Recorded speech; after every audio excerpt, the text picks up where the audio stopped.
मैंने अपना सर्वस्व लुटा दिया इसके लिए, पर इसने मेरे लिए क्या किया। कभी भी सामने वाले से संतुष्ट नहीं होता है, और सामने वाला भी कितना भी कर दे पर हम संतुष्ट नहीं होते। ये अन्योन्याश्रय का जो भाव है ये केवल भगवान के साथ ही परिलक्षित होता है। श्री सूरदास जी महाराज नेत्र नहीं है, परंतु भगवान श्री कृष्ण कन्हैयालाल के अनन्य भक्त हैं। देखो, भगवान के जो भक्त होते हैं उनकी कोई मांग नहीं होती, कोई चाह नहीं होती है। वो तो भगवान की अहेतुकी भक्ति में रत रहते हैं। अहेतुकी यानी कि जिसमें अपना कोई हेतु ना हो, अपना कोई स्वार्थ ना हो, बस भगवान प्रसन्न हो जाएं, इसीलिए भक्ति करते हैं। एक बार श्री सूरदास जी का नित्य का नियम था, सांझ होते ही अपनी कुटिया में बैठ करके भगवान के पद गाया करते थे, सुंदर सुंदर। और इतने सुंदर पद गाया करते थे कि भगवान जो मूर्त रूप में विराजमान है, उनको ये पांच भौतिक शरीर धारण करके प्रकट होना पड़ता था उनके भजनों को सुनने के लिए, पदों को सुनने के लिए। इतने अभिभूत हो जाते थे सूरदास जी के पदों को सुनकर। वो वृंदावन में नित्य का नियम था सूरदास जी का पदों को गाने का।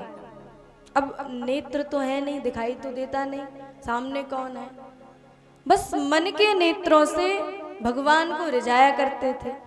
कभी दर्शन भी नहीं किया, परंतु इतने अच्छे भाव थे कि मन ही मन चित्रण कर लेते थे भगवान के स्वरूप का और पदों को गाया करते थे। और इतने भाव से गाया करते थे कि स्वयं बांके बिहारी उन पदों को श्रवण करने आते थे। नित्य का नियम बिहारी जी का।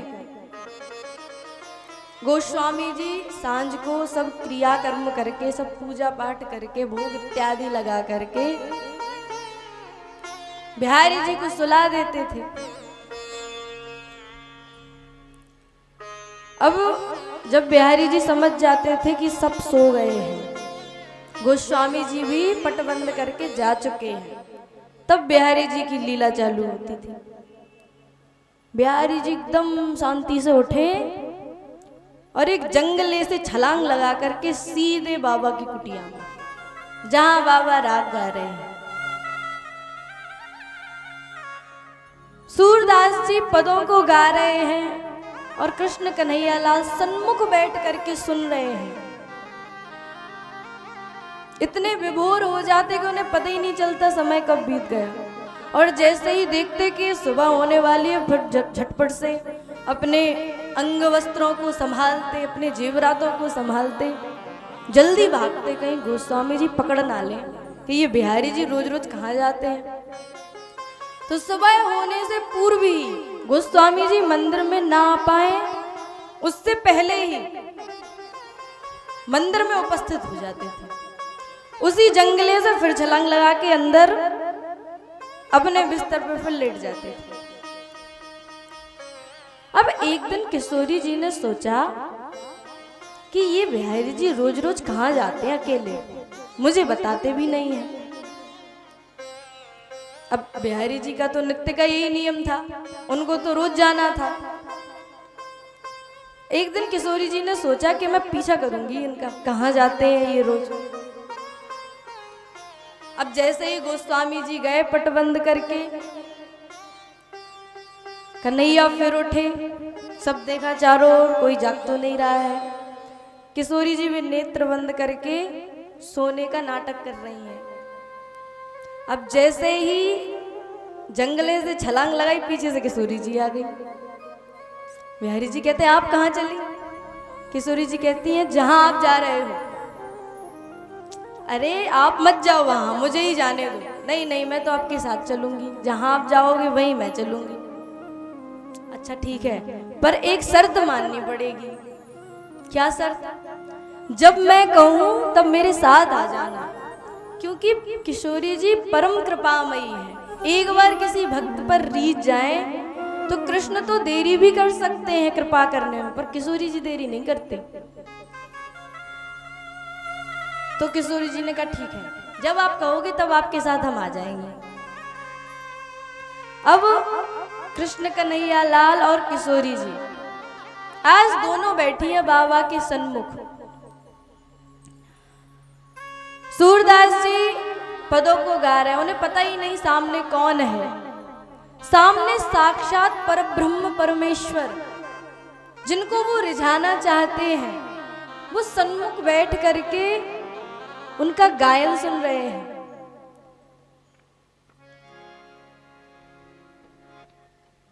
सूरदास जी मस्त हैं अपने पदों को गाने में। अब कन्हैया का तो नित्य का ये नियम था कि उन्हें पता रहता था बस इतना समय हो गया, इतने ही समय तक सुनना है, उसके बाद यदि हमने ज्यादा टाइम लगाया तो गोस्वामी जी पकड़ लेंगे। जैसे ही समय हुआ, कन्हैया ने किशोरी जी से कहा कि अब चलिए, अब समय हो गया है, अब नहीं सुन सकते ज्यादा, पीछे से गोस्वामी जी आ जाएंगे। किशोरी जी कहते हैं अरे आप जाइए, हम आ जाएंगे। कन्हैया कहते नहीं नहीं, फिर तो आप और नहीं आओगी, हमारे ही साथ चलो। किशोरी जी का मन ना हो, परंतु फिर भी कन्हैया जबरदस्ती किशोरी जी को लेकर जा रहे हैं। किशोरी जी बार बार पीछे मुड़ के देख रही हैं। कन्हैया ने देखा कि सुबह बस होने ही वाली है, तो जल्दी जल्दी के चक्कर में किशोरी जी की पाजेब बजने लगी। अब जैसे ही पाजेब बजी, बाबा समझ गए कोई है, अब दिख तो नहीं रहा, तो अपनी लाठी उठाई, कौन है कौन है। अब कन्हैया कहते अब तो बाबा भी जाग गए हो, जल्दी चलो, नहीं तो अब सब गड़बड़ हो जाएगी। बाबा समझ जाएंगे कि हम यहाँ उपस्थित होकर के रोज इनके भजनों को सुनते हैं। अब जल्दी जल्दी कृष्ण और राधिका भाग रहे हैं पीछे पीछे से, सूरदास जी अपनी लठिया पकड़ के भाग रहे हैं। रुको रुको, कौन हो? अब सूरदास जी को दिखता तो है नहीं, डंडे के सहारे से जा रहे हैं। कन्हैया आगे, पीछे से सूरदास बाबा भाग रहे हैं। रास्ते में एक गड्ढा था, वो नहीं दिखा सूरदास जी को, और भागते भागते सूरदास जी उसी गड्ढे में गिरे। बहुत गहरा गड्ढा था, अपने आप से निकल भी नहीं सकते थे। पुकारने लगे, कोई हमारी रक्षा करो, कोई हमें बाहर निकालो। अब जैसे ही राधिका रानी ने देखा कि बाबा गड्ढे में गिर गए, वहीं रुक गई।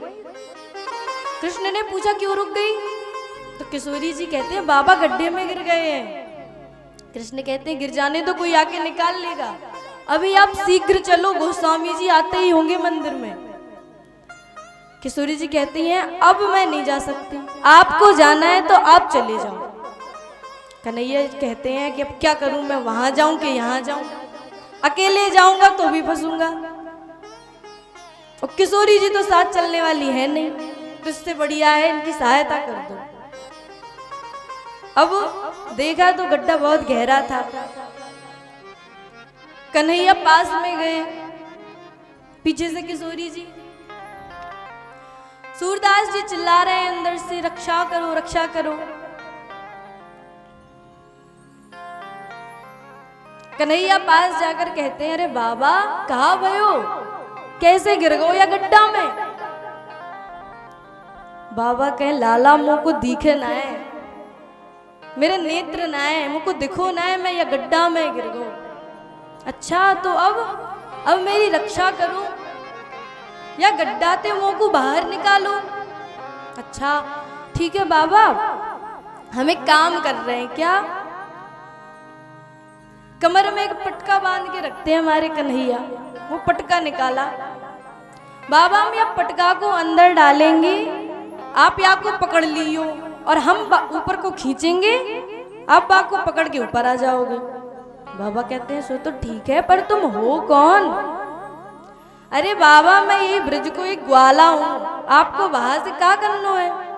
आपको काम बन रहोगे ना? हाँ ठीक है लाला, बहुत कृपा, निकालो मुंह यहाँ से। अब कन्हैया किशोरी जी से कहते हैं किशोरी जी देखो, मैं अपनों ये पटका या गड्ढा में डालूंगा, मैं वह पटका को पकड़ूंगा, पीछे से आप मेरी कमर पकड़ लियो, आप मुझको पीछे से खींचियो, मैं बाबा को खींचूंगा तो बाबा बाहर आ जाएंगे। हाँ कन्हैया हम ऐसा ही करेंगे। जैसे ही कन्हैया ने पटका डाला और बाबा ने वाकी सुगंधी ली, बाबा समझ गए ये किसी साधारण व्यक्ति का पटका नहीं है, ये हमारे ठाकुर जी का पटका है। हमारे कन्हैया विशेष प्रकार की इत्र लगाते हैं और सूरदास जी तो नित्य बिहारी जी की दर्शन पावे को जामे, तो वो सुगंधी पहचानते हैं कृष्ण के इत्र की। वो समझ गए कि ये ठाकुर जी रक्षा करने के लिए आए हैं। कन्हैया कहते ऊपर से बाबा कस के पकड़ियो याको। बाबा कहते ठीक है लाला। पकड़ा बाबा ने, पीछे से राधा रानी खींच रही है कृष्ण को और कन्हैया खींच रहे हैं वह पटका को। जैसे तैसे करके बड़ी मशक्कत से बाहर निकाला बाबा को। अब बाबा बाहर निकले, कन्हैया ने कहा जल्दी चलो किशोरी जी। अब बाबा बाहर निकल आए ना, आपके मन की हो गई अब जल्दी चलो। किशोरी जी कहती है हाँ। अब बाबा तो समझ गए थे, तो जल्दी जल्दी में चरणों का स्पर्श किया और स्पर्श करके किशोरी जी की एक पाजेब ले ली।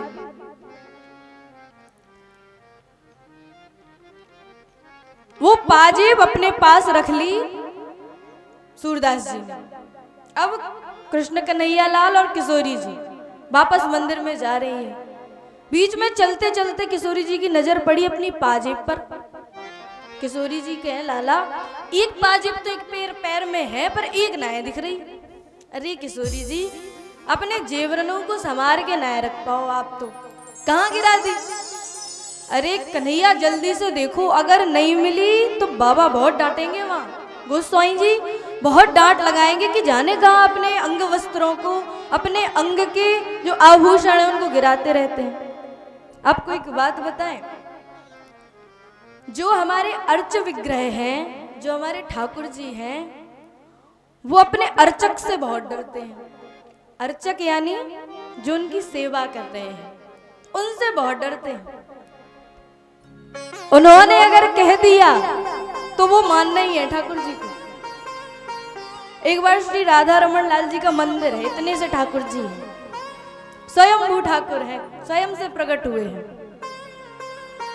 उनकी नित्य वस्त्र बन के आते हैं बाहर से। तो एक बार वस्त्र बन के आए तो गोसाई जी गए ठाकुर जी को पहनाने के लिए।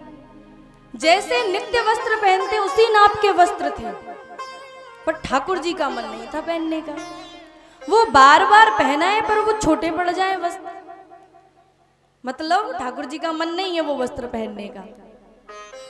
अब एक बड़े गोसाई थे, वरिष्ठ गोसाई, उन्होंने कहा अच्छा नहीं पहन रहे, रुको मुझे दो ये वस्त्र।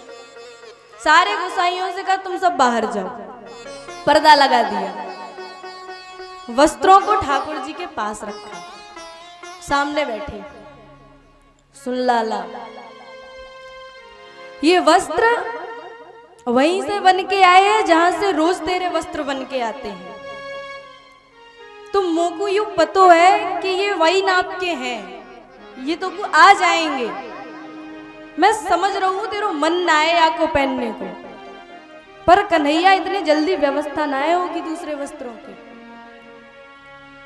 अगर आपको पहनना है तो ठीक, और नहीं पहनना है तो आज आपको वस्त्र ही धारण नहीं कराए जाएंगे। फिर आप सोच लो, ऐसे ही दर्शन देने पड़ेंगे सारे अपने भक्तों को। 15 मिनट का समय दे रहे हैं हम, ये वस्त्र आपके समक्ष रखे हैं। सोच लेना मन से, इच्छा है कि नहीं? वस्त्र सामने रखे ठाकुर जी के, पर्दा डाल दिया। 15 मिनट बाद फिर अंदर आए गोसाई जी और वस्त्रों को धारण कराया। वही वस्त्र वही ठाकुर जी धारण कर लिए। ये लीला है ठाकुर जी की। अपने अर्चकों से बहुत डरते हैं ठाकुर जी। तो बिहारी जी कह रहे हैं कि गोसाई जी बड़ा नाराज होंगे, पाजेब ढूंढो शीघ्र। किशोरी जी कहती हैं, हो ना हो कन्हैया, वो पाजेब बाबा के पास छूट गई। अच्छा, तो चलो चलो बाबा के पास से लेके आते हैं। बाबा के पास गए। कन्हैया कहते हैं, बाबा आपके पास कोई पाजेब है? यहाँ आपको कोई पाजेब मिली? बाबा कहते हैं, हाँ लाला मिली तो है, पर यूं ना पता ये कौन की है। कन्हैया कहते हैं, अरे बाबा ये मेरी सखी की पाजेब है, या को मुझे दे दो। बाबा तो समझ गए थे कृष्ण और राधिका रानी की लीला है। तो बाबा कह रहे हैं, देखो लाला, मैं मानता हूं कि तुम्हारी सखी की पाजेब हो सकती है, परंतु मुझे विश्वास कैसे हो ये तुम्हारी सखी की ही है। अभी तुम लेके जाओ ये पाजेब, पीछे से कोई दूसरा आ जाए और कहे मेरी पाजेब दो, तो फिर मैं क्या करूंगा? मुझे विश्वास कैसे हो ये तुम्हारी सखी की पाजेब है। कन्हैया कहते हैं, तो कैसे विश्वास होगा आपको? क्या करूं मैं? दूसरी पाजेब वो मुझे दिखाओ, मैं स्पर्श करके समझ जाऊंगा कि ये वही पाजेब है जो मेरे हाथ में है। अगर दोनों समान हुई तो मैं दे दूंगा ये पाजेब।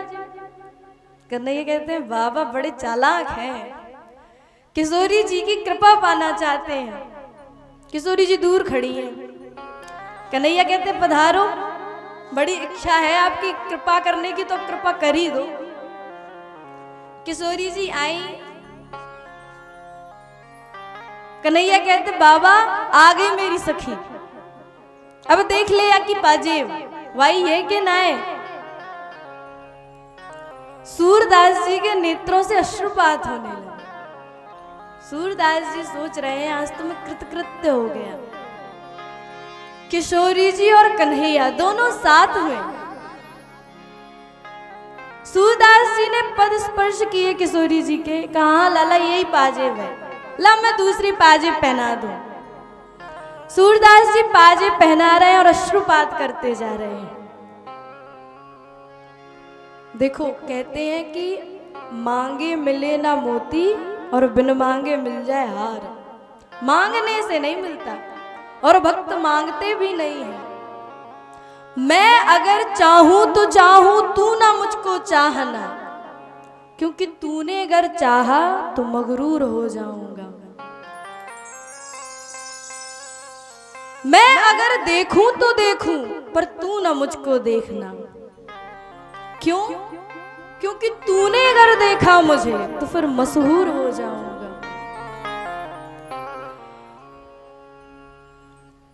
मैं अगर मांगू तो मांगू, पर तू ना कुछ देना मुझे, क्योंकि अगर दिया तो फिर भक्त नहीं मजदूर कहलाऊंगा।